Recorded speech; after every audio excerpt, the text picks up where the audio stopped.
जय हिंद।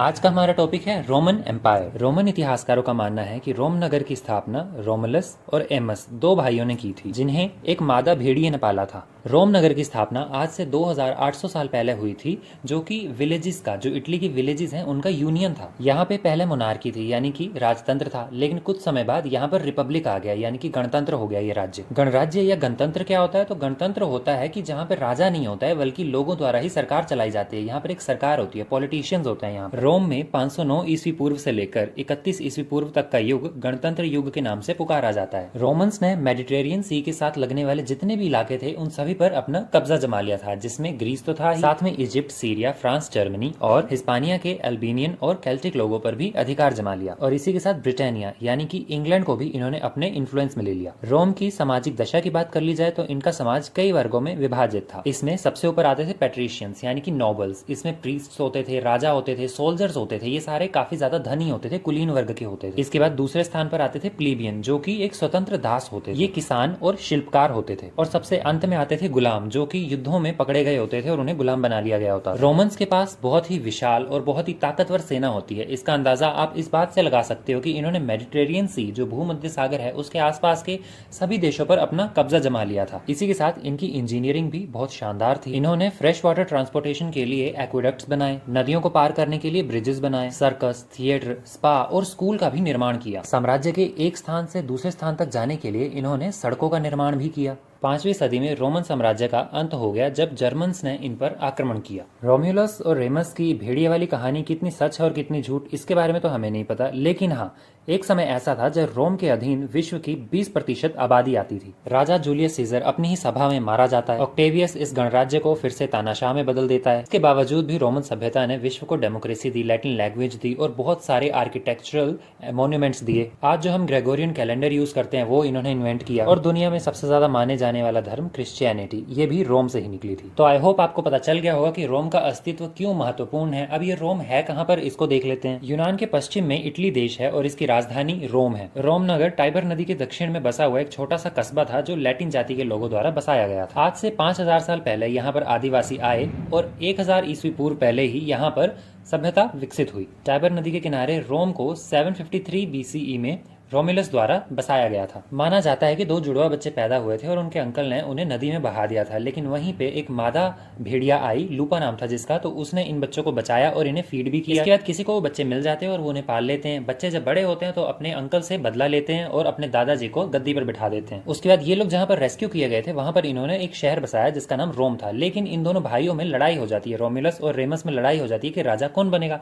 तो Romulus ramus की हत्या कर देता है और रोम का पहला राजा बन जाता है। रोम के इतिहास को 4 भागों में डिवाइड करके पढ़ा जाता है। सबसे पहले आता है रोमन किंगडम, जहां पे राजा का शासन था। उसके बाद रोमन रिपब्लिक आता है।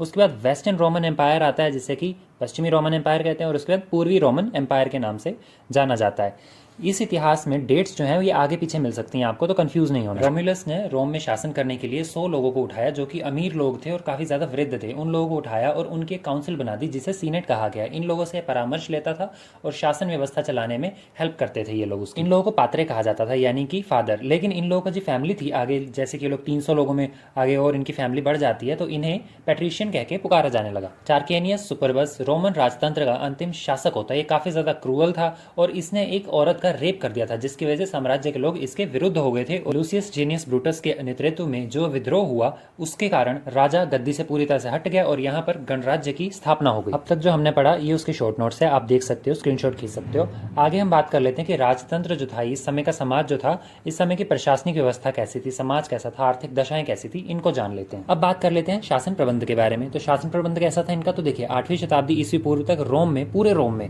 ये राजतंत्र प्रणाली जो है ये फैल चुकी थी। एस्ट्रकन जाति के लोग थे ये लोग, और इनकी राजधानी क्या थी, तो रोम नगर ही इनकी राजधानी थी। इसी के साथ इनका जो राजा होता था, उसे मतलब इनका मुखिया जो होता था, उसे ये लोग राजा कहते थे। इन्होंने अपने साम्राज्य के चारों तरफ, मतलब रोम के चारों तरफ ऊंची ऊंची दीवारें खड़ी करी हुई थी, ताकि बाहरी आक्रमणों से सुरक्षा प्राप्त हो सके। इनका मुखिया जो राजा है, वो प्रधान सेनापति भी होता था और प्रधान न्यायाधीश भी होता था, क्योंकि उसके पास हर प्रकार के अधिकार होते थे। राजा का पद वंशानुगत नहीं होता था, इनका चुनाव किया जाता था सीनेट द्वारा। सीनेट जो कौन है, जिन्हें राजा ने पहले नियुक्त किया हुआ था, ये लोग राजा को परामर्श देते हैं। इसके अलावा सार्वजनिक सभा भी होती थी, जिससे कोमिटिया क्यूरीमाटा कहा जाता था। इस सभा को भी आगे 3 हलकों में बांटा जाता था जिसे क्यूराई कहा जाता था। क्यूराइट में वही लोग आ सकते थे जो कि पैट्रिशियंस हो, यानी कि कुलीन वर्ग के हों। ये लोग क्या करते थे, राजा के चुनाव में भाग लेते थे। राजा की मृत्यु के बाद जब तक नया राजा नहीं चुना जाता था तब तक सीनेट ही रोम का शासन चलाती थी। इसके अलावा एक जनसाधारण लोगों की सभा भी होती थी जिसमें प्लीबिया होते थे। प्लीबिया कौन है, जनसाधारण लोगों को ही प्लीबिया कहा जाता था। और इस सभा को क्या कहा जाता था, कोमिटिया सेचुरियाटा। जब राजतंत्र का पीरियड था तो राजतंत्र काल में कुलीन वर्ग और जनसाधारण वर्ग जो है इनके अधिकारों में जमीन आसमान का फर्क था, जिसकी वजह से पैट्रिशियन और प्लीबियन, पैट्रिशियन कौन है, कुलीन वर्ग, प्लीबियन कौन है, साधारण वर्ग, तो कुलीन वर्ग और साधारण वर्ग में संघर्ष होता रहता था। आगे है सामाजिक दशा। तो सामाजिक रूप से भी इस समय का जो साम्राज्य था रोम का, ये 2 वर्गों में विभाजित था। जैसे हमने पहले ही पढ़ा, पैट्रिशियन और प्लीबियन। पैट्रिशियन कौन थे, कुलीन वर्ग होता था, और प्लीबियन कौन होते थे, ये जो स्वतंत्र लोग जो मध्यम वर्गीय है ये लोग होते थे। तो प्रथम वर्ग रोम के मूल उच्च लोग होते थे, यानी कि जो पैट्रिशियन है ये उच्च लोग होते थे, कुलीन परिवार के लोग होते थे और इन्हें कई प्रकार के अधिकार प्राप्त थे, उच्च पदों पर भी नियुक्त किए जाते थे। और इसके अलावा जो दूसरे लोग हैं, दूसरा वर्ग कौन सा है हमारे पास, प्लीबियंस, ये होते थे स्वतंत्र दास होते थे। ये लोग गरीब व्यक्ति होते थे, भूमि पर खेती करते थे, कुछ तो भूमिहीन भी होते थे। तो ये लोग क्या थे, ये लोग संगठित नहीं थे। पैट्रिशियंस जो है, पैट्रिशियन जो है वो संगठित थे, तभी तो वो लोग देखो गिनती के हैं फिर भी उच्च पदों पर आसीत है। और दूसरी तरफ प्लीबियंस जो है ये लोग संगठित नहीं थे, टूटे फूटे हुए थे क्योंकि खुद की हालत खस्ता थी इनकी। एक तरफ अमीर वर्ग है जो काफी ज्यादा विलासी था, ऐश्वर्य भरा जीवन जीता था, और दूसरी तरफ ये लोग थे जो काफी गरीबी में अपना जीवन व्यतीत करते थे। इनके पास कोई भी राजनीतिक अधिकार नहीं होते थे। और कुछ प्लीबियंस यानी कि कुछ निम्न वर्गीय लोग तो पैट्रिशियंस कुलीन वर्गों से संरक्षण प्राप्त कर लेते थे, और जो लोग संरक्षण प्राप्त कर लेते थे ना उन्हें क्लाइंट कहा जाता था। स्त्रियों की दशा इस समाज में बाकी समाजों की तरह ही थी, अच्छी थी। ये लोग स्वतंत्र घूमती थी। इसके अलावा इन्हें शिक्षा का अधिकार भी प्राप्त था, उच्च शिक्षा प्राप्त करती थी ये। लेकिन कुछ जो आर्थिक दृष्टि से कमजोर होती थी वे वैश्यवृत्ति को अपना लेती थी ताकि उनके पास धन का जो साधन है वो आता रहे, धन आता रहे। और समाज में दहेज प्रथा भी काफी ज्यादा प्रचलित थी। समाज की सबसे छोटी इकाई परिवार होती थी और परिवार का मुखिया पिता ही होता था, पुरुष ही होता था। और उसे जो पिता को जो अधिकार मिले हुए हैं ना उसे पेट्रिया पोटेस्टार कहा जाता था। इस समय के समाज में ये जो परिवार होते थे इनका विभाजन गोत्र के आधार पर किया जाता था, और गोत्र जिसे हम जीन्स कह देते हैं तो उसे ये लोग जेंटिस कहते थे। आभूषणों की बात कर ली जाए तो स्त्री और पुरुष दोनों ही आभूषण प्रेमी होते थे। मनोरंजन के लिए ये लोग मल्ल युद्ध करते थे, मुक्केबाजी करते थे, घुड़दौड़ करते थे, रथ दौड़ काफी ज्यादा फेमस थी यहाँ की, जुआ खेलते थे, नाच गाना इनके प्रमुख साधन थे मनोरंजन के। इनके धर्म की बात कर ली जाए तो धर्म इनका काफी ज्यादा मौलिक था। ये लोग बहुदेववादी थे और बहुदेववादी के रूप में ये लोग जुपिटर की पूजा करते थे, मार्स की पूजा करते थे, जूनो और मिनर्वा की पूजा करते थे। और इसी के साथ जुपिटर जो है इसे आकाश और पृथ्वी का अधिपत्य माना जाता था। और इनकी पत्नी जूनो स्वर्ग की स्त्री मानी जाती थी, या फिर ये कहें कि स्त्री वर्ग जो है उसकी रक्षक मानी जाती थी। इसी के साथ मिनर्वा शिल्प कला जो होते हैं, कारीगर जो होते हैं, इन लोगों के देवता माने जाते थे। तीनिया देवता को कड़कती हुई बिजली के रूप में माना जाता था। और इन सभी देवताओं की संतुष्टि के लिए, इन्हें प्रसन्न करने के लिए पशु बलि और नर बलि दी जाती थी। इसी के साथ देवताओं की पूजा जो ये लोग करते थे ना, तो काल्पनिक रूप से इन्होंने उनकी मूर्तियां निर्मित की। तो इस प्रकार से क्या हुआ कि ये मूर्ति पूजक भी बन गए। नेक्स्ट है इनकी आर्थिक दशा। तो आर्थिक रूप से ये लोग कृषि पर ही आधारित थे। यहाँ की जितनी भी खेती योग्य भूमि होती थी वो सारी की सारी सरकार के पास होती थी। इटली के लोग अंगूर, जैतून ये सब अपने बागों में लगाते थे और इनका निर्यात भी किया जाता था। निर्यात काफ़ी सारी वस्तुओं का किया जाता था और काफ़ी ज़्यादा वृद्धि हो गई थी निर्यात में। कृषि के विकास के कारण ही यहाँ पर पशुपालन भी काफ़ी ज़्यादा विकसित होने लग पड़ा। पशुओं की संख्या आप ऐसे मानिए कि पशु इतने ज़्यादा महत्वपूर्ण हो गए थे जैसे कि भारत में वैदिक समय में होते थे, है ना, कि एक ऋषि जिसके पास जितने ज़्यादा पशु होंगे वो उतना ज़्यादा संपन्न माना जाता था। तो वही सेम चीज़ यहाँ पर इटली के इस समय के समाज में हो रही थी। और यहाँ के लोग जो थे इनको मुद्रा का बिल्कुल भी ज्ञान नहीं था, लेकिन तांबे का इन लोगों को ज्ञान था। और इसके बाद इन्होंने तांबे में टिन और जस्ता मिलाकर तो कांसे के बर्तन बनाने आरंभ कर दिए। कांसे के उत्कृष्ट बर्तन बनाए जाते थे। इस समय में दर्पण बनाए जाते थे और पूरे यूनान में, मतलब रोम में बन रहे हैं और यूनान में इसका काफ़ी ज़्यादा क्रेज था। यूनानी सभ्यता हम पहले पढ़ चुके हैं, आपको आप पीछे जाके देख सकते हो। इसी के साथ ये लोग जो इस जाति के जो लोग होते थे ना, ये लोग सोने और चांदी के काफी सुंदर सुंदर आभूषण बनाते थे। कुम्हार मृदभांड बनाते थे जो रंग में काले होते थे। और इनकी आर्थिक दशा इतनी ज्यादा अच्छी थी, इसके पीछे एक और कारण था, इनकी नौशक्ति इनकी इतनी ज्यादा ताकतवर थी कि हमने देखा कि मेडिटेरेनियन सी के आसपास की जितनी भी कंट्रीज हैं उन सभी पर इन्होंने कब्जा जमा के रखा हुआ है। तो व्यापार भी उसी से हो रहा है, समुद्री व्यापार भी उसी के जरिए किया जाता था। तो इससे इनके पास बड़े बड़े जहाज होते थे, समुद्री जहाज, जो फिनीशिया, मिस्र और क्राथेस जैसे स्थानों पर भारी भारी व्यापार करने जाते थे। नेक्स्ट है इनकी भाषा, साहित्य और कला। अब भाषा ये लोग क्या यूज करते थे इसके बारे में कोई जानकारी प्राप्त नहीं है, लेकिन कोई ना कोई लिपि तो इनके पास अवश्य रही होगी। वास्तुकला इनकी काफी ज्यादा उत्कृष्ट थी। इसका अनुमान आप इनके नगरों के निर्माण की योजनाओं को देख के लगा ही सकते हो। गंदे पानी की नालियां इन्होंने पक्की ईंटों से बनाई हुई थी और उसको ढकने के लिए भी ऊपर एक स्लैब जैसे होता है वैसे ढकी हुई थी, उससे लगाया हुआ था। इसके अलावा सुरक्षित दुर्ग बनाए हुए थे शहर के चारों तरफ। बड़ी बड़ी नहरों का निर्माण किया गया था ताकि सिंचाई व्यवस्था अच्छी हो सके। इसी के साथ इनके जो देवी देवता थे जैसे कि जुपिटर, जूनो, मिनर्वा, तो इनके वास्तुकला, इनके जो मंदिर थे उनकी बहुत ही बढ़िया वास्तुकला थी। और माना जाता है कि ये जो वास्तुकला है ना एक्चुअल में ये जो एशिया माइनर है उसकी तरह काफी ज्यादा दिखती है, क्योंकि इनके गुंबद हो गए या फिर इनके अंदर के जो मेहराब हो गई, रथ हो गए, तो ये सब क्या है, ये सब एशिया माइनर में जैसे हम लोग यहाँ पे बनाते हैं सेम वैसी ही चीजें वहां पर बनी हुई हैं। देवी देवताओं की मूर्तियां भी उसी प्रकार की थी, धातु, पत्थर, और ये धातु के जो बर्तन होते थे इनके ऊपर चित्रकारी भी करते थे ये लोग। इसके बाद कहानी फिर से शुरू होती है, राजतंत्र का अंत होता है और गणराज्य की स्थापना होती है। ब्रूटस जिसके नेतृत्व में ये विद्रोह हुआ था वो रोम के सीनेट में बदलाव करता है और ऐसा रूल बनाता है कि 2 राजा होंगे, यानी कि 2 लोग शासन करेंगे एक साथ। इस प्रावधान का फायदा ये होता था कि कोई भी व्यक्ति निरंकुश नहीं बन सकता था, और अगर एक व्यक्ति मतलब एक राजा अगर युद्ध में गया हुआ तो दूसरा सिटी को गवर्न करता था। गणराज्य का राजा जिसे कौंसल कहते थे, तो ये वही लोग बन सकते थे जो रोम के सिटीजन होते थे। इसके अलावा ये उन्हीं में से सिलेक्ट किए जाते थे जो कि पैट्रिशियन होते थे, यानी कि कुलीन वर्ग वाले। और इसके अलावा ये केवल 1 साल के लिए ही चुने जाते थे और अगले 10 साल तक उस व्यक्ति को दोबारा नहीं चुना जाता था। शुरुआती दिनों में पैट्रिशियन और प्लेबियंस में कुछ तनाव भी उत्पन्न होते हैं, जिसकी वजह से कई कॉन्फ्लिक्ट्स भी होते हैं। और इन कॉन्फ्लिक्ट्स के कारण 494 में जो निम्न वर्ग है उनके लिए एक प्रतिनिधि बनते हैं और जिनके पास विटो पावर होती है। इसके बाद 451 ईस्वी पूर्व में ऐसा कानून लागू किया जाता है कि चाहे निम्न वर्ग हो चाहे उच्च वर्ग हो, सभी के लिए एक समान कानून बनाए गए और उन्हें सब पर लागू किया गया, किंतु दास वर्ग को अधिकारों से वंचित रखा गया। धीरे धीरे रिपब्लिक एक्सपैंड होने लगा और करते करते 265 ईस्वी पूर्व में सारा का सारा इटालियन पेनिनसुला इसके इन्फ्लुएंस में आ गया। और यहाँ भी ये शांत नहीं हुए। इसके बाद अफ्रीका के कार्तेज नाम की एक सिटी के साथ इन्होंने 3 लड़ाइयां लड़ी, जिसे प्यूनिक वॉर के नाम से जाना गया। थर्ड प्यूनिक वॉर में कार्तेज भी रोम का पार्ट बन गया। इन तीनों प्यूनिक वॉर्स के कारण, घटना और परिणाम नीचे डिस्क्रिप्शन में मैं ऐड कर दूंगा, वहां से पढ़ सकते हो। धीरे धीरे ग्रीक सिटीज जैसे कि मैसेडोनिया भी इनके अधिपत्य में आ गई। इस समय ग्रीस में हेलेनिस्टिक एज चल रही थी, जिसके बारे में हमने लास्ट क्लास में पढ़ा था कि वो छोटे छोटे टुकड़ों में बट गए। इसके बाद कहानी में एंट्री होती है जूलियस सीजर की। 100 BCE में इसका जन्म हुआ था और 59 BCE में ये कुछ तामझाम लगाकर 1 साल के लिए शासक बन जाता है और गौल नाम का प्रांत जो आज फ्रांस है वहां का बाद में गवर्नर बन जाता है। 49 ईस्वी पूर्व में ये गौल से इटली पर आक्रमण कर देता है और वहां का बन जाता है परमानेंट शासक। शासक बनते ही इसने कुछ सुधार किए, जिसमें सबसे पहले आता है राजनीतिक सुधार। तो राजनीतिक रूप से इसने जो भ्रष्ट नेता थे उनको खत्म करने के लिए, मतलब भ्रष्टाचार को दूर करने के लिए कई तरह के प्रयास किए। रोम के साधारण नागरिकों को भी सीनेट में भाग लेने का अवसर प्रदान किया और माना जाता है कि सीनेट में सदस्यों की संख्या 900 कर दी गई थी। इसमें विदेशी भी भाग ले सकते थे। ऐसा माना जाता है कि भैया जो ये जूलियस सीजर है इसका टाका भिड़ा पड़ा था इजिप्ट की रानी से,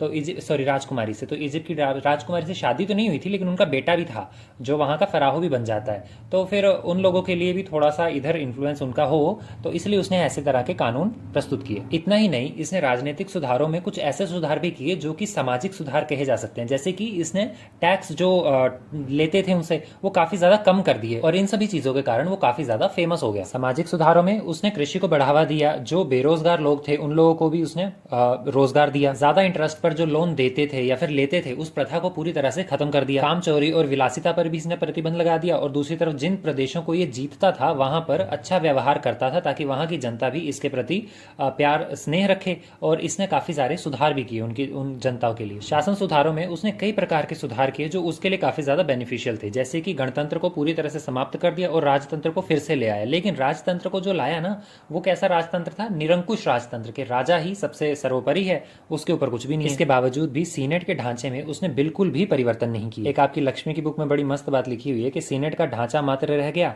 और उसकी आत्मा सीजर में प्रवेश कर गई। मतलब कि सारी पावर जो थी वो सीजर के पास आ गई थी, लेकिन सीनेट खाली नाम मात्र का रह गया था। सीजर ने युद्ध पीड़ितों को जमीनें बांटी, कई किसानों का कर्ज माफ किया। इसके बाद एक नया कैलेंडर पेश किया जो ग्रेगोरियन कैलेंडर कहलाया। इसमें 364 और 2/4 दिन होते थे और हर चौथे साल में एक दिन बढ़ा दिया जाता था, जैसे कि लीप ईयर होता है जिसे हम कहते हैं आज के टाइम में। इन सुधारों से साम्राज्य में सभी खुश थे और जो खुश नहीं थे वो थी सीनेट, जिसके अधिकार छिन चुके थे। लेकिन 44 BCE की मार्च को जब सीनेट में जूलियस सीजर एंटर करता है है तो वहां के सभी लोग उस पर टूट पड़ते हैं और लगभग 23 बार उसको चाकू मारकर मार दिया जाता है। सीनेट को लगा कि साम्राज्य इसके बाद सुरक्षित हो जाएगा, लेकिन हुआ बिल्कुल इससे उल्टा। रोम में गृह युद्ध छिड़ गया, सभी लोग आपस में लड़ने लग पड़े और रोम गणराज्य से बन गया साम्राज्य और इसका पहला शासक था ऑक्टेवियस। अब हम रोमन साम्राज्य की सांस्कृतिक और सामाजिक विशेषताओं को देख लेते हैं। तो इनका समाज, सबसे पहले समाज में है हमारे पास पारिवारिक जीवन। रोम वासियों का जो गणराज्य के समय के थे, इनका परिवार काफी अच्छा होता था, पारिवारिक जीवन काफी अच्छा होता था। परिवार में जो सबसे बड़े व्यक्ति होते हैं, वृद्ध व्यक्ति, और वो भी पुरुष, वे परिवार के मुखिया होते थे और उन्हीं की आज्ञा का सभी को पालन करना पड़ता था। परिवार में सबसे महत्वपूर्ण चीज ये देखी जाती थी कि सभी लोग अनुशासन से चलें। नेक्स्ट है वर्ग व्यवस्था। तो मध्यम श्रेणी वालों को हमने पहले भी देखा कि उन्हें कई प्रकार के अधिकार मिले, उन लोगों का अपना एक प्रतिनिधि अब सामने आकर वीटो कर सकता था, ये सारी पावर्स वगैरह उनको मिलनी आरंभ हो गई।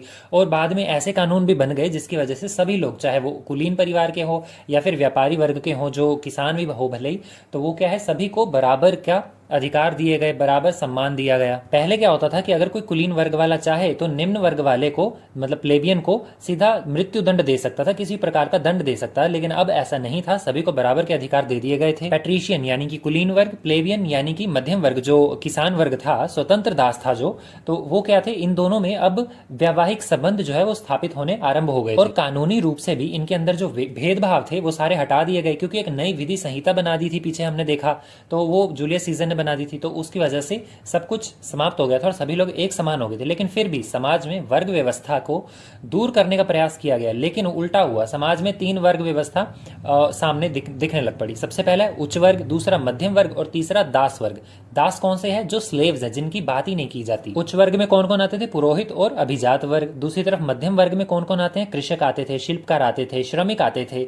और तीसरी तरफ जो दास वर्ग है वो उनकी दशा काफी ज्यादा दयनीय होती थी, ये गुलाम होते थे, इन्हें कठपुतली बना के रखा जाता था, काफी ज्यादा हिंसा का सामना करना पड़ता था। और लास्ट क्लास में तो हमने ये भी पढ़ा था कि कैसे इन्हें हिंसक पशुओं के आगे फेंक दिया जाता था और मनोरंजन का साधन बना दिया जाता था। नेक्स्ट है समाज में स्त्रियों की दशा। तो स्त्रियों की काफी अच्छी दशा थी, उन्हें पढ़ने लिखने दिया जाता था, गृह स्वामी होती थी वो। उन्हें जो पर्दा प्रथा थी, बिल्कुल भी इस समय तक पर्दा प्रथा का प्रचलन नहीं हुआ था। बाकी हमने पहले भी देखा था कि कैसे यहाँ पे समाज में स्त्रियां जो है वो बच्चों को पालती हैं, उनका पालन पोषण करती हैं, तो वो अभी भी यहाँ पर चल रहा है। और इसी के साथ इन्हें शिक्षा का भी अधिकार था। नेक्स्ट है कृषि की दशा। तो कृषि की दशा कुछ खास तो नहीं थी, लेकिन हाँ ये बात है कि इनके जीवन का मुख्य आधार कृषि ही था। किसानों की स्थिति तब जाकर अच्छी हुई जब जूलियस सीजर ने कई सारे ऋण जो है वो माफ कर दिए और किसानों को बहुत सारी भूमि देना आरंभ कर दिया। ये लोग गेहूं, जौ, मटर, बाजरा वगैरह उगाते थे। इसी के साथ बीन्स हो गई या फिर लहसुन हो गए, चुकंदर हो गए, ये भी ये लोग उगाते थे। और फलों में ये लोग सेब और अंजीर प्राप्त करते थे। इसी के साथ यूनान के साथ इनका जब संपर्क बैठा तो उस समय जैतून के तेल की खेती भी इन्होंने आरंभ कर दी, मतलब जैतून की खेती आरंभ कर दी। तेल तो बाद में प्रोसेस करके बनाया जाता था। और कृषि कार्यों में ये लोगों ने घोड़े, गधे और बैल का प्रयोग करना आरंभ कर दिया। इसी के साथ ये लोग ना गाय और बकरी को पालतू जानवर बना के रखना भी इन्होंने आरंभ कर दिया। इसके बाद आता है व्यापार। तो व्यापारिक रूप से ये लोग कुछ ज्यादा अच्छे खासे थे नहीं, ज्यादा उन्नति हुई नहीं, क्योंकि ये लोग ना व्यापार को अच्छा नहीं मानते थे, व्यापार को बड़ी ही हीन दृष्टि से देखते थे। रोम वासियों ने क्या किया कि व्यापार की आवश्यकता को बहुत ही कम समझा इन्होंने। वो चाहते तो इसे सुधार सकते थे, उन्नति कर सकते थे, लेकिन उन्होंने खुद ही व्यापार में उन्नति की ही नहीं। क्यों नहीं की, अब अगले पॉइंट में हमें पता चल जाएगा। उद्योग धंधे। रोम में उद्योग धंधे अधिक मात्रा में प्रचलित नहीं थे। क्यों? क्योंकि आजीविका पूर्ण करने के लिए इनके पास पहले ही बहुत सारी चीजें थी। अब ये उद्योग धंधे क्यों नहीं विकसित हुए अच्छे से? इसके 2 कारण थे। पहला कि ये लोग व्यापार में तो वैसे ही रुचि रखते नहीं थे, कोई रुचि नहीं थी इनके व्यापार में। और दूसरा ये कि लूट वगैरह जो करते थे ना ये लोग दूसरे साम्राज्यों में, जब उन्हें युद्ध करते थे, लूटते थे ना, तो इतना सारा सामान, इतना सारा माल इनके पास आ जाता था कि इन्हें व्यापार की आवश्यकता ही नहीं पड़ती थी। इसलिए ये लोग व्यापार की भी रुचि नहीं रखते थे और उद्योग धंधों की भी इनको कोई आवश्यकता नहीं थी। बेसिकली देखा जाए तो कृषि को छोड़कर इनकी जो दशा है ना, आर्थिक दशा, वो किसी भी रूप पर आधारित नहीं थी, सिर्फ कृषि पर ही आधारित थी। उद्योग धंधे तो भूल जाओ, औद्योगिक क्षेत्र में तो ये लोग काफी ज्यादा विलासी जीवन जीते थे। नेक्स्ट है मुद्रा और बैंक। तो देखिए गणराज्य काल में, गणतंत्र काल में क्या हुआ कि इन लोगों को मुद्रा का तो कोई नॉलेज थी नहीं, मुद्रा की काफी ज्यादा कमी थी इस समय रोम साम्राज्य में। लेकिन हुआ क्या कि जब इन लोगों ने साम्राज्य विस्तार किया तो इन्हें सोना चांदी काफी ज्यादा प्राप्त हुआ और स्पेन से तो इन्हें बहुत ही ज्यादा चांदी के सिक्के काफी ज्यादा प्राप्त हुए। इसी की वजह से इन्होंने आगे चलकर एक बैंकिंग व्यवस्था स्थापित कर दी। तो बैंकिंग प्रणाली जो है वो यहीं से आरंभ हुई। साधारण ब्याज पर ये लोग इन लोगों को ऋण मिल जाता था और बैंक जो होते थे वो खुद ही सूद देते थे। फिर है धर्म एवं दर्शन का विकास। देखिए प्राचीन रोम में ना इन लोगों का कोई देवी देवता तो था नहीं, कुछ भी नहीं पूछते थे, बस ये लोग प्रकृति को ही मानते थे कि प्राकृतिक रूप से जो भी हमें आसमान में इस समय जुपिटर दिख रहा है तो इनको पूज लिया, वीनस को पूज लिया, है ना। तो इन सभी देवी देवताओं को पूछते थे नॉर्मली, लेकिन बाद में पूछते भी नहीं थे, मतलब मानते थे। लेकिन बाद में क्या हुआ, इन लोगों में ऐसी मान्यता आ गई कि हमारे देवी देवताओं ने हमें छोड़ दिया है, तो उन्हें प्रसन्न करने के लिए इन्होंने पूजना आरंभ कर दिया। अब पूजना आरंभ किया तो इसमें कौन कौन से देवी देवता आते हैं, जुपिटर आता था, जीएस आते थे, जूनो आते थे, हेरा आते थे, और भी बहुत सारे देवी देवता हमने पहले भी पढ़े, मार्स आते हैं, तो ये सब आते थे। और देखा जाए तो ये यूनानी देवता है ना, एक्चुअल में यही है, यूनानी देवताओं को से ही ये लोग ज़्यादा इंस्पायर हो गए और यूनानियों से ही ज़्यादा ये लोग कॉपी कर रहे हैं सारी चीज़ें। इसी के बाद ये लोग दर्शन की बात कर ली जाए तो ये लोग दर्शन में विश्वास रखते थे, जैसे कि आत्मा में मानते थे कि आत्मा होती है और इसको पूजना चाहिए। मृत व्यक्ति को ये लोग बहुत ज़्यादा सावधानी से दफनाते थे, क्योंकि इनका मानना था कि अगर हम ऐसा नहीं करेंगे तो उसकी आत्मा को काफ़ी ज़्यादा कष्ट होगा। ये लोग देवी देवताओं को इसलिए पूछते थे ताकि देवी देवता इनसे प्रसन्न हो जाए और इन पर समृद्धि बरसाए।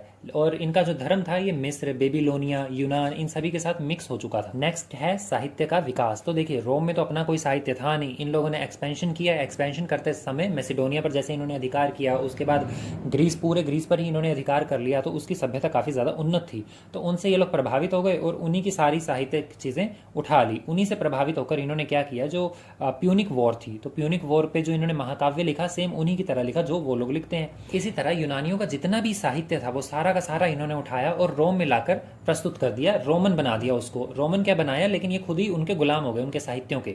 तो इस युग में जो नाटक हुए, नाटक साहित्य जो होते थे वो भी सारे के सारे यूनान के ही इन्होंने उठाए और उन्हीं से प्रभावित होकर अपने पेश कर दिए। नेक्स्ट है कला की उन्नति। तो कला भी रोमन्स के पास अपनी खुद की थी नहीं, इन्होंने ग्रीस वालों से प्रभावित होकर अपनी कला का दृष्टिकोण बदला था। रोम में जितने भी मंदिर बनाए गए वो सारे के सारे यूनान से प्रभावित होकर बनाए गए। इस मंदिरों में जो मूर्तियां होती थी वो भी सारी यूनान से ही प्रभावित होकर, एक्चुअली यूनान से ही मंगवाई जाती थी मूर्तियां तो। और यहाँ के जो रईस लोग होते थे, कुलीन वर्ग वाले होते थे, वो क्या करते थे, चित्रकारी, खुद की चित्र बनवाने हैं तो वो भी रोम के स्टाइल से, सॉरी यूनान के स्टाइल से बनवाए जाते थे। यूनान में इतने अच्छे बर्तन बनाए जाते थे, आभूषण बनाए जाते थे, तो उन्हीं से प्रभावित होकर सेम इन्होंने रोम में बनाना आरंभ कर दिया। ज़्यादातर चीज़ें तो वहाँ से मंगवाई ही जाती थी। और इसी के साथ इनके यानी कि रोम के कारीगर भी यूनान जाते थे, वहाँ से प्रशिक्षक होते थे, शिक्षा लेते थे वहाँ से, और फिर दोबारा यूनान से वापस रोम में आते थे और यहाँ पर आकर कलात्मक सामग्रियों का निर्माण करते थे। यानी कि जैसे कि कोई सुंदर सी मूर्ति बनानी है किसी स्टाइल में तो उसका निर्माण करना, या फिर कोई मृद भांड बनाना है, मिट्टी के बर्तन बनाने हैं तो उसका निर्माण करना। इनकी मूर्ति कला पर यूनानी प्रभाव था और इस युग में रोम में बहुत सी मूर्तियां बनाई गईं।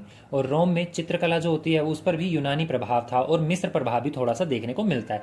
बेसिकली आप ये कहिए कि भले ही रोम ने यूनान पर कब्जा करके रखा था, लेकिन एक्चुअल में यूनान के साहित्य ने पूरे रोम पर कब्जा कर लिया था। मतलब राजनीतिक रूप से जो ये सारा क्षेत्र है ये सारा रोम के अधीन आ गया, यूनान का भी, लेकिन सामाजिक और सांस्कृतिक रूप से यूनान ने रोम को जीत लिया है। तो ये थी गणतंत्रकालीन रोम की दशा। अब फिर से वहां चलते हैं जहां पे विद्रोह उभर कर सामने आया था। विद्रोह में से 3 लोग उभर कर सामने आते हैं, लेकिन उनमें से ऑक्टेवियस ही सबसे प्रभावशाली और शक्तिशाली बन के उभर कर सामने आता है। ऑक्टेवियस खुद को रोमन साम्राज्य का रक्षक घोषित कर देते हैं। 27 ईस्वी पूर्व में ऑक्टेवियस खुद को रोमन साम्राज्य का शासक घोषित कर देते हैं और अपना नाम बदल कर रख लेते हैं ऑगस्टस। इन्होंने खुद को सन ऑफ गॉड कहलवाया और उसके सिक्के भी चलवाए। और इसी समय जेरूसलम में जीसस क्राइस्ट का जन्म होता है, जो आगे चलकर ईसाई धर्म की नींव रखते हैं। अगस्टस के बाद रोमन साम्राज्य में 200 सालों तक शांति बनी रही और इसी शांति के समय रोमन कोलिजियम का निर्माण हुआ और बहुत सारे एक्वेडक्ट्स बनाए। इस समय जो रोड्स बनाई गई वो चाइना के सिल्क रूट से जाकर मिलने लगी और यही वो टाइम पीरियड था जब क्रिश्चियनिटी ने जन्म लिया और रोमन एम्पायर में फैलने लगी। रोमन एम्पायर में रिलीजन के पीडीएफ्स आपको नीचे डिस्क्रिप्शन में मिल जाएंगे। इसके बाद 3rd सेंचुरी यानी कि 235 से लेकर 284 एडी तक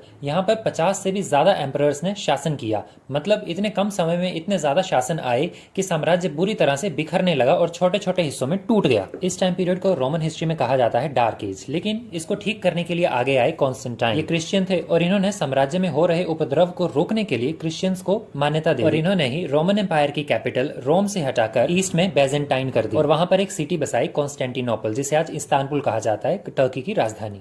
और इसी की वजह से जो वेस्ट में रोमन एम्पायर था वो जर्मन्स के आक्रमण की वजह से खत्म हो जाता है। और यहाँ के लास्ट शासक जो सरेंडर करते हैं उनका नाम था रोमुलस अगस्टस। इत्तेफाक देखिए, रोम सिटी बसाने वाले रोमुलस और अगस्टस जो पहले एम्परर थे, दोनों का नाम मिक्स करके इनका नाम बनता है। और ये रोम के लास्ट एम्परर थे जिन्होंने जर्मन ट्राइब्स जो बारबरिक थी उनको समर्पण कर दिया था, यानी कि उनके सामने हार मान ली। अब रोमन एम्पायर के नाम पर सिर्फ उसका ईस्टर्न पार्ट बाइजेंटाइन एम्पायर ही बचा था। वेस्टर्न रोमन एम्पायर 476 एडी में खत्म हो गया। वहीं ईस्टर्न रोमन एम्पायर जिसका एक सबसे फेमस शासक जस्टिनियन I, उसे काफी ज्यादा माना जाता है क्योंकि उसने जो कानून बनाए थे ना वो आज भी काफी ज्यादा प्रमाणिक है। ईस्ट के रोमन एम्पायर के भी बुरे दिन आ गए जब ओटोमन एम्पायर अपनी पीक पर पहुंच गया। इनके साथ धर्म युद्ध होते रहे और सुल्तान मोहम्मद द्वितीय ने 1453 में कॉन्स्टेंटिनोपल पर कब्जा करके उसका नाम इस्तांबुल कर दिया, अर्थात रोमन साम्राज्य का पूरी तरह से अंत हो गया। ये कुछ शॉर्ट नोट्स है, आप स्क्रीनशॉट खींच के पढ़ सकते हो। आगे हम चलते हैं अपने नेक्स्ट टॉपिक पर जिसमें हम पढ़ेंगे रोमन सभ्यता की विश्व को देन और इसके पतन के कारण। देखिए, रोमन साम्राज्य का निर्माण हिंसा के आधार पर हुआ था। इन्होंने अपने साम्राज्य विस्तार के नाम पर यूरोप में आतंक मचा के रखा था। आस पड़ोस के सभी देशों में इन्होंने काफी ज्यादा अत्याचार किए, लेकिन फिर भी ऐसी काफी सारी चीजें थी जो इन्होंने पूरे विश्व को दी और विश्व इनके लिए आज काफी ज्यादा आभारी है। विश्व को इनकी सबसे पहली देन थी यूनानी सभ्यता का प्रचार, क्योंकि भले ही इन्होंने यूनान पर कब्जा किया था किंतु यूनान की सभ्यता इतनी ज्यादा उत्कृष्ट थी, उनके पास इतना ज्यादा ज्ञान था कि वो सारे के सारे रोम में फैल गया और वो रोम जहां जहां कब्जा करता था वहां वहां तक इनका जो ज्ञान है, सभ्यता है, वो फैलती जाती थी। जैसे हमने मेसोपोटामिया के बारे में भी पढ़ा था कि कैसे असीरिया ने बेबीलोन पर कब्जा कर लिया, लेकिन फिर भी बेबीलोन की सभ्यता इतनी ज्यादा अच्छी थी कि वो उन्होंने उल्टा उसी को अपना लिया। उसी प्रकार से भले ही रोम एक शक्तिशाली शासक बन चुका था, उसने ग्रीस पर कब्जा कर लिया था, किंतु ग्रीस खंडित होने के बाद भी उसकी जो सभ्यता है वो पतन नहीं हो पाई। दूसरा है यूरोपीय भाषाओं की जननी। कहा जाता है कि रोमन सभ्यता के कारण ही इतालवी, स्पेनिश, पुर्तगाली और फ्रेंच जैसी भाषाएं निकलकर सामने आई, क्योंकि ये लैटिन भाषा में से ही निकली हुई हैं। और लैटिन भाषा को अपनाने वाले कौन थे? रोमन साम्राज्य वाले। और रोमन साम्राज्य के पूर्व में लैटिन भाषा को बोलने वाले ग्रीस के लोग थे, लेकिन पश्चिम के देशों में ये भाषा फैली और उससे एक नई भाषा बनकर सामने आई। तो माना ये कहा जाता है कि यूरोपीय भाषा जो है, यूरोप में काफी सारी भाषाएं रोमन साम्राज्य की वजह से ही विकसित हुई। आज हम अंग्रेजी में भी कितनी सारी चीजें पढ़ते हैं और उसको भी जब पढ़ने लगते हैं तो हमें सामने लिखा होता है कि लैटिन भाषा में इसका ये अर्थ होता है, ये शब्द लैटिन भाषा से निकला हुआ है। तो अंग्रेजी भाषा भी खुद लैटिन भाषा से ही विकसित हुई है। इतना ही नहीं बल्कि रोमन साम्राज्य के समय जो धर्म उभर कर सामने आया था, क्रिश्चियंस, तो क्रिश्चियंस की जो बाइबल है वो भी लैटिन भाषा में लिखी गई थी। कैथोलिक धर्म की जो बाइबल है वो लैटिन भाषा में ही लोकप्रिय हुई। तीसरी देन है सड़कों का निर्माण। अब देखिए, रोमन साम्राज्य विश्व का कितना विशाल साम्राज्य था और उस समय की शासन व्यवस्था चलाने के लिए, साम्राज्य में शांति रखने के लिए, बहुत ही जल्दी एक जगह से दूसरी जगह तक पहुंचने के लिए सड़कों का निर्माण किया गया और सड़कों की आवश्यकता भी इसीलिए सबसे ज्यादा पड़ी थी। और इसकी वजह से क्या हुआ कि सड़कों का पूरा जाल बिछ गया पूरे रोमन साम्राज्य में, यहां तक कि यूरोप के अन्य राष्ट्रों में भी।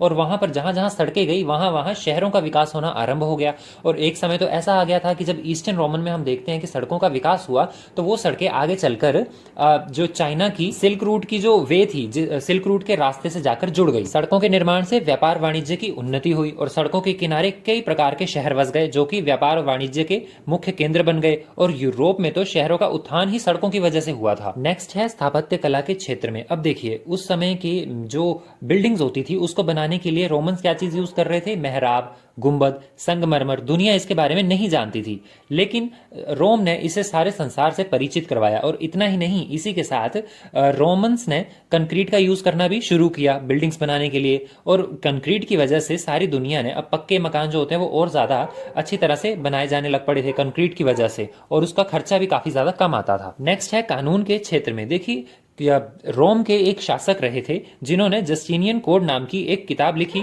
और इस जस्टिनियन कोड में क्या किया इन्होंने कि जितने भी कानून थे उन सभी का संग्रह कर दिया। और यही कानून की जो संग्रह, ये जो विधि थी ना, ये पूरे यूरोप में फैल गई और इसी के आधार पर पूरे यूरोप में आगे कानून निर्मित होते गए। और मतलब आप ये समझिए कि आज विश्व में जितने भी ज्यादा कानून बन रहे हैं ना, उनकी एक्चुअल जो बेस है वो यही संहिता है जिसका निर्माण रोमन सभ्यतावासियों ने किया था। और इसमें व्यक्तिगत संपत्ति, उत्तराधिकार, पारिवारिक अधिकार और विवादित विषय जो होते हैं उनके बारे में काफी अच्छे से विवेचना की गई है। नेक्स्ट है साम्राज्य संगठन। देखिए, पूरे यूरोप में अगर हम देखें कि पहला राज्य कौन सा था जिसने कि दूसरों पर कॉन्कर करना शुरू किया, उन पर कब्जा करके अपना उपनिवेश बनाया एक तरह से। हालांकि हम इसे उपनिवेश तो नहीं कह सकते क्योंकि इन्होंने उनका शोषण तो तो नहीं किया इतना ज़्यादा, लेकिन फिर भी उनका उत्थान भी करते थे, मतलब कुछ राजा बीच बीच में ऐसे आते रहे।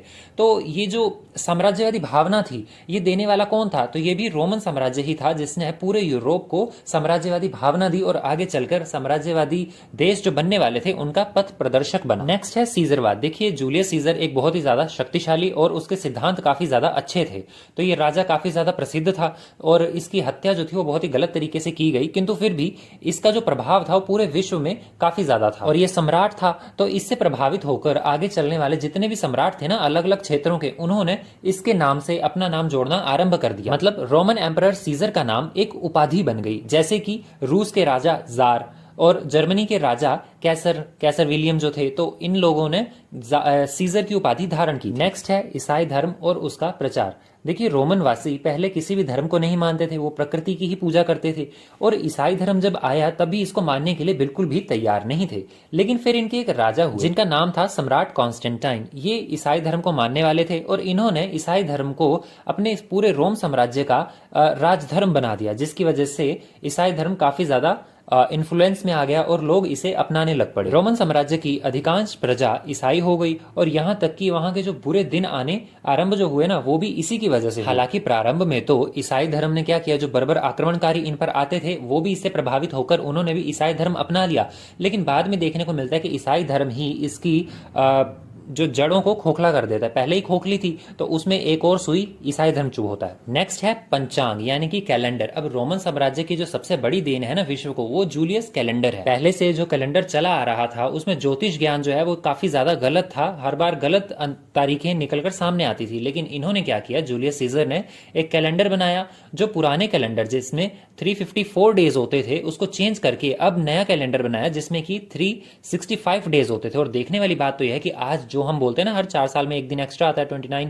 फरवरी लीप ईयर, तो वो लीप ईयर का जो कंसेप्ट है ना वो भी यहीं से आया है। जूलियस सीजर चाहता था कि जो कैलेंडर उसने बनाया है उसमें उसका नाम भी दर्शाया जाए, तो उसने 7वें महीना जुलाई अपने नाम पर रखा और इसी समय से 7 दिन का सप्ताह प्रचलित हुआ। इससे पहले हफ्तों में कोई दिन नहीं होते थे कि 8 दिन का हफ्ता है या फिर 9 दिन का या 6 दिन का है, यहीं से 7 दिन का कंसेप्ट सामने आया। आगे चलकर पोप ग्रिगोरी ने इस कैलेंडर में थोड़े बहुत जो सुधार होने थे उनको करके इसको एक नया रूप दिया और आज जो हम दुनिया भर में कैलेंडर यूज कर रहे हैं वो यही है। लास्ट है वर्ग विद्वेष की परंपरा। देखिए आज समाज में जो हम विभाजित हुए रखे हैं जाति के आधार पर या फिर सोसाइटी के आधार पर, तो ये कहां से निकल के सामने आया है, वो यहीं से निकल कर सामने आया, रोमन साम्राज्य में से, प्राचीन रोम में से।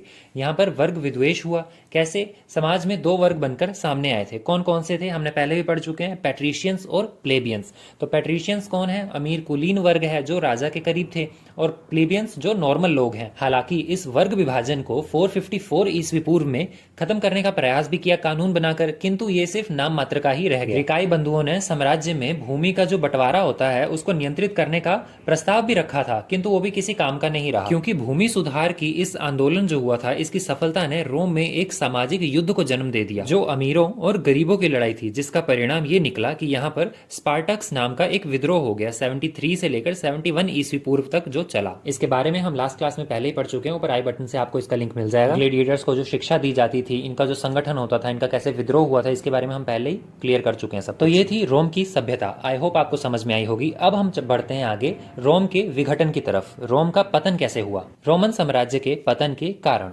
रोमन साम्राज्य के विघटन का सबसे पहला कारण था उसकी विशालता। रोमन साम्राज्य इतना ज्यादा विशाल था कि उसे अयोग्य शासक संभाल ही नहीं सकते थे। जूलियस सीजर, अगस्टस और मार्कस ऑरियस जो थे, इनके द्वारा जो साम्राज्य संगठित किया गया था उसे संभालने के लिए आगे भी विश्वसनीय और कुशल शासकों की आवश्यकता थी, किंतु इनके पश्चात रोमन साम्राज्य की गद्दी पर जो शासक बैठे वो काफी ज्यादा अयोग्य और विलासी थे और उनकी वजह से विशाल रोमन साम्राज्य विघटित हो गया और इसमें से इंग्लैंड, स्पेन, फ्रांस, जर्मनी और टर्की जैसे कई प्रदेशों ने स्वतंत्रता प्राप्त कर ली। दूसरा कारण था रोमन साम्राज्य का विभाजन। सम्राट थियोडीसियस ने यह सोचा कि साम्राज्य कुशलता से चलाया जा सके, क्योंकि इतना बड़ा साम्राज्य है तो उसे कुशल रूप से चलाने के लिए उसने साम्राज्य को 2 हिस्सों में विभाजित कर दिया, पूर्वी रोम और पश्चिमी रोम।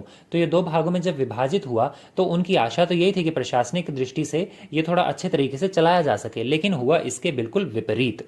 जो पूर्वी प्रदेश थे, जिसे बैजेंटाइन के नाम से भी जाना जाता है, तो पूर्वी रोम काफ़ी अच्छी तरह से विकसित हो रहा था। वहीं दूसरी तरफ पश्चिमी जो है वो बर्बर जातियों के आक्रमणों से कमज़ोर होता जा रहा था, और वहाँ पर जो करप्शन हो रहा था उसकी वजह से वो पूरी तरह से विघटित हो गया। तीसरा कारण था जन विद्रोह। अब रोमन साम्राज्य इतना विशाल था कि उसमें विभिन्न प्रकार की जातियाँ रहती थी, लेकिन इनमें एक चीज़ की कमी थी, इन लोगों में राष्ट्रीयता की भावना बिल्कुल भी नहीं थी।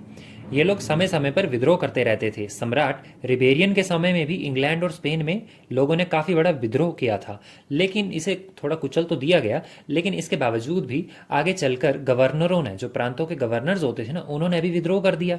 अब जूलियस सीजर ने तो इन गवर्नर्स की शक्ति को कम करने के लिए इन पर अंकुश भी लगा दिया था, ताकि ये विद्रोह ना कर पाए और आगे समाज में भी विद्रोह ना हो पाए, लेकिन इसे रोका नहीं जा सका। जन विद्रोह बिल्कुल भी नहीं रुके, और एक समय तो ऐसा आ गया जब रोमन साम्राज्य में कानून प्रक्रिया बिल्कुल ही ठप हो गई और देश में अशांति और अराजकता फैल गई। पूरी तरह से वातावरण भ्रष्ट हो गया और परिणाम स्वरूप रोमन साम्राज्य का पतन हो गया। चौथा कारण था रोमन सम्राटों का विलासी जीवन।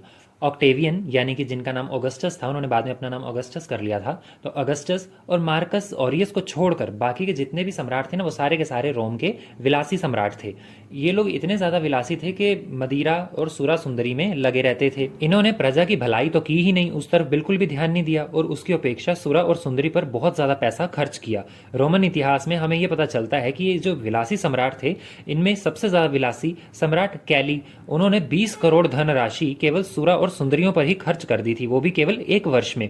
सम्राट नीरो जो थे, उन्होंने भी भोजन पे लगभग 3,50,000 रोज, मतलब एक टाइम के भोजन की बात कर रहा हूं मैं, 3,50,000 रुपए व्यय कर देते थे बिना किसी मतलब के। और ये सम्राट नीरो जो हैं, ये इतने ज्यादा निर्दयी और विलासी थे कि दुनिया के बारे में बिल्कुल भी नहीं सोचते थे। और आज के समय में तो इनके लिए कहावत भी है कि जब रोम जल रहा था तब नीरो समुद्र के किनारे बैठकर बांसुरी बजा रहा था, ऐसा कहा जाता है। इनकी पत्नी भी, बची कुची कसर इनकी पत्नी ने निकाल दी। तो नीरो की पत्नी जो थी वो रोज 500 गधियों के दूध से नहाती थी, ताकि वो सुंदर बनी रहे, जवान बनी रहे, सुंदर दिखती रहे। इन विलासी सम्राटों के कारनामों के कारण ही जनता बिल्कुल परेशान हो उठी थी, और इतिहासकार तो ये भी कहते हैं कि इन्हीं की वजह से जो धन था सारा वो खत्म हो गया, और आगे चलकर जो विद्रोह हुए वो इन्हीं के कारण हुए। अगला कारण था सामाजिक पतन। अब रोमन साम्राज्य दो वर्गों में विभाजित था, एक पैट्रिशियंस और दूसरे प्लीबियंस। पैट्रिशियंस कौन? कुलीन वर्ग। प्लीबियंस कौन? जनसाधारण। तो पैट्रिशियंस जो थे वो विलासी जीवन जीते थे मजे से, और दूसरी तरफ प्लीबियंस जो थे वो काफी ज्यादा गरीबी भरा जीवन जीते थे, दिन रात मेहनत करते थे, और फिर भी उन्हें काफी ज्यादा हीनता भरी नजरों से देखा जाता था। इसके साथ ही साम्राज्य में बहुत सारे दास भी थे, तो दासों का तो बहुत ही बुरा हाल था, उनको तो पूछो ही मत। तो किसी भी प्रकार के कोई अधिकार भी प्राप्त नहीं थे इन्हें। तो देखा जाए तो साम्राज्य के जो बड़े बड़े लोग हैं, जो पैट्रिशियंस है, जो लोग कानून निर्माण कर रहे थे, उनका काफ़ी ज़्यादा नैतिक पतन हो चुका था। लगातार युद्ध हो रहे थे, जिसकी वजह से जनसंख्या में भी कमी आ रही थी, और बची पुची कसर अकाल और महामारियों ने पूरी कर दी, तो उनकी वजह से भी काफ़ी ज़्यादा कमर टूट गई साम्राज्य की। लेकिन रोमन सम्राट जो थे, उन्होंने सामाजिक एकता को सुदृढ़ करने के लिए कोई भी प्रयास नहीं किए, जिसकी वजह से साम्राज्य में वो जो एकता की भावना होती है वही खत्म हो गई। नेक्स्ट है सेना में एकता का अभाव। अब एक विशाल रोमन साम्राज्य है तो उसके लिए एक विशाल सेना तो चाहिए थी, इन्होंने बनाई भी, लेकिन साम्राज्य के विभिन्न विभिन्न वर्गों की, विभिन्न विभिन्न जातियों से, विभिन्न विभिन्न धर्मों से तो अलग अलग प्रकार के लोग इसमें शामिल हो गए आके। जैसा कि हमने पीछे पढ़ा कि भैया ये तो सामाजिक पतन हो रखा है इनका, ऊपर से सामाजिक वर्ग में इनका विभाजन हो रखा है, तो कैसे ये लोग एक दूसरे का साथ देंगे किसी विपत्ति के समय में। अगला कारण था विभिन्न जातियों के आक्रमण। अब देखिए, पहले ही राज्य में इतनी ज्यादा अराजकता फैल रखी है, अशांति फैल रखी है चारों तरफ, और इसी का फायदा उठाकर बर्बर जातियां जो है, जैसे कि जर्मन थी, तो ये आक्रमण कर देती हैं साम्राज्य पर, जिसमें और भी होती हैं, जैसे कि गोथ होती है, इसमें फ्रैंक होती है, वेंडल होती है, हूण होते हैं। तो ये बार बार साम्राज्य पर आक्रमण करके उसको और ज्यादा कमजोर कर देते हैं, जिसकी वजह से साम्राज्य का विभाजन निश्चित हो जाता है। नेक्स्ट है शोचनीय आर्थिक व्यवस्था। अब देखिए क्या होता है कि रोमन साम्राज्य में जो धन आता है ना, वो ज्यादातर अमीरों के पास ही आता था, तो अमीर और ज्यादा अमीर होते जाते थे, गरीब और ज्यादा गरीब होते जाते थे। दूसरी तरफ विदेशों से जो लूट का सामान है वो भी उच्च वर्ग के पास ही जाता था, सब कुछ जनसाधारण के लिए कुछ भी नहीं किया जाता था। दूसरी तरफ हमने पढ़ा कि भैया साम्राज्य के जो राजा हैं वो भी विलासी जीवन जीते हैं, अल्प व्यय करते हैं, जिसकी वजह से बिल्कुल भी विकास नहीं हो पा रहा है। आर्थिक स्थिति जो है पूरी तरह से चूर होती जा रही है। तो कृषकों का भी बहुत ही बुरा हाल कर दिया गया था इनका, क्योंकि ये अब सामंतों से किराए पर भूमि लेते थे, उसका कर्जा देना है, फिर ऊपर से उनके ऊपर और ज्यादा टैक्स लाद दिया गया था, जिसकी वजह से जो बची कुची कसर थी ये टैक्स ने पूरी कर दी। एक और कारण था इनका रोम की साम्राज्यवादी नीति। अब देखिए इतना बड़ा साम्राज्य है, फिर भी इनकी जो महत्वाकांक्षाएं हैं वो पूरी नहीं हो पा रही हैं। जितने भी शासक आते हैं सभी साम्राज्यवादी नीति वाले के भैया आगे से आगे विस्तार करते जाओ, जितने भी साम्राज्य उन्हें ठोक पीट के अपने अधीन करते जाओ। तो इसकी वजह से क्या हुआ, इनकी जो सैनिक शक्ति थी वो तो काफी ज्यादा ताकतवर थी, इसी के बल पर इन्होंने और ज्यादा प्रदेश जीत लिए और बहुत ही बुरा हाल कर देते थे बेचारों का। तो ये जो साम्राज्यवादी भूख थी ये तो इनकी मिटी ही नहीं, ऊपर से रोमन साम्राज्य की जो सेना थी उसके ऊपर धन जो होता था वो पानी की तरह बहाया जाता था। अपनी इन्हीं साम्राज्यवादी नीतियों के कारण इन्होंने विदेशियों के साथ शत्रुता प्राप्त कर ली, और शत्रुता के कारण क्या हुआ, जो विदेशी बर्बर जातियां थी ना उन्होंने इन पर आक्रमण करना आरंभ कर दिया। इनसे नफरत करते थे वो लोग, और इन आक्रमणों से रोम की जो कृषि थी उसको काफी ज्यादा नुकसान पहुंचा। उनके जो उद्योग धंधे छोटे मोटे जो थे उनके पास, उसको काफी ज्यादा नुकसान पहुंचा, और इसी के साथ उनका जो व्यापार था वो भी, उसके ऊपर भी प्रतिकूल प्रभाव पड़ा, और इनकी रोमन शक्ति जो थी वो कमजोर पड़ गई। एक बहुत महत्वपूर्ण कारण यहाँ पर ये निकल के आता है परिवार नियंत्रण। इन्होंने फैमिली कंट्रोल कैसे की, पहले तो देखिए जनसंख्या काफी ज्यादा बढ़ गई थी, बेरोजगारी हो रही थी, तो इन्होंने क्या किया, परिवार नियोजन को अपनाना आरंभ कर दिया। अब इसके कारण क्या हुआ, जनसंख्या कम हो गई, और इसी से आगे हमें देखने को मिलता है कि ये जो लोग थे अब समाज में, ये लोग संभोग का वास्तविक सुख तो चाहते थे, लेकिन उससे उत्पन्न होने वाली संतान है वो नहीं चाहते थे। तो इससे क्या हुआ कि यहाँ पे समाज में एक तरफ तो वैश्यावृत्ति बढ़ गई, और दूसरी तरफ ये हुआ कि लोगों ने शादियां करना बंद कर दी। शादियां करना ही नहीं चाहते थे, अधिकांश लोग अविवाहित ही रहते थे, उस अविवाहित रहना ही पसंद करते थे। और इसके अतिरिक्त पारिवारिक जो संपन्नता होती है उसके चक्रों में ये लोग बिल्कुल भी नहीं पड़ना चाहते, जिसकी वजह से रोमन साम्राज्य में परिवार जो होते हैं वो सीमित हो गए, और इनकी जनसंख्या काफी ज्यादा कम हो गई। अत्यंत एक दिन तो ऐसा आया कि समझो कि इनकी जो सेना है ना, उसकी सेना में रोमन सैनिक ही नहीं थे, विदेशों के लोगों को भर्ती कर रहे थे अपनी सेना को बनाने के लिए। एक दिन ऐसा आ गया था इनका। अगला कारण था बेरोजगारी। अब साम्राज्य में काफी ज्यादा गुलाम पकड़ के लाए जाते थे, और विदेशों से पकड़ के लाए जाने वाले जो गुलाम थे ना, यही आगे चलकर देश पर काफी ज्यादा भार बन जाते हैं। कैसे, क्योंकि रोमन साम्राज्य में गुलामों से ही खेती करवाई जाती थी, कारखानों में काम करवाया जाता था, इनसे नौकरी करवाई जाती थी, और घरों के जो काम होते थे वो भी इनसे ही करवाए जाते थे काफी सस्ती दरों पर। इसी के कारण क्या हुआ कि रोम में मूल निवासी जो थे वो काफी ज्यादा बेरोजगार हो गए, गरीब होते चले गए, और इसके लिए उनका जीवन यापन करना काफी ज्यादा कठिन हो गया। इस समस्या का समाधान करने के लिए वहां के राजशाही का लंगर खोला गया, और अगस्टस जो हैं, सेंट अगस्टस जो राजा थे, उन्होंने तो एक समय में जो लंगर खोला था, पता चलता है कि उसमें 20,000 लोग खाना खाने आते थे। और बाद में जो मार्कस ने खोला भैया, उसमें तो ये बेरोजगारी की दरें और भी ज्यादा बढ़ गई, 30,000 लोग आते थे खाना खाने। अगला कारण था विदेशी आक्रमण। देखिए विदेशी जातियां हो या विदेशी आक्रमण हो, दोनों एक ही है, मैंने 2 बार लिख दिया यहाँ पे गलती से, तो आप समझ जाइएगा। विदेशियों ने काफी ज्यादा आक्रमण किए इन पर, और ये आक्रमण लगभग 1453 ईस्वी तक, मतलब जब तक रोमन साम्राज्य का अंत नहीं ना हो गया मुसलमानों के द्वारा, तब तक ये चलते रहे। अगला कारण था गृह युद्धों का प्रभाव। अब देखिए तीसरी शताब्दी में काफी ज्यादा गृह युद्ध हुए। हमने पहले ही पढ़ा कि भैया कितने सारे सम्राट आकर यहाँ पर बने थे उस टाइम पीरियड में। 235 ईस्वी से लेकर 285 ईस्वी तक यहाँ पर 26 सम्राट बने, और इनमें से 25 को तो मार दिया गया था, मतलब मार मार के आगे सम्राट बनते गए बनते गए बनते गए। 26वां सम्राट था जो खुशकिस्मती से उसको किसी ने मारा नहीं, तो एक ही सम्राट था, एक लौता।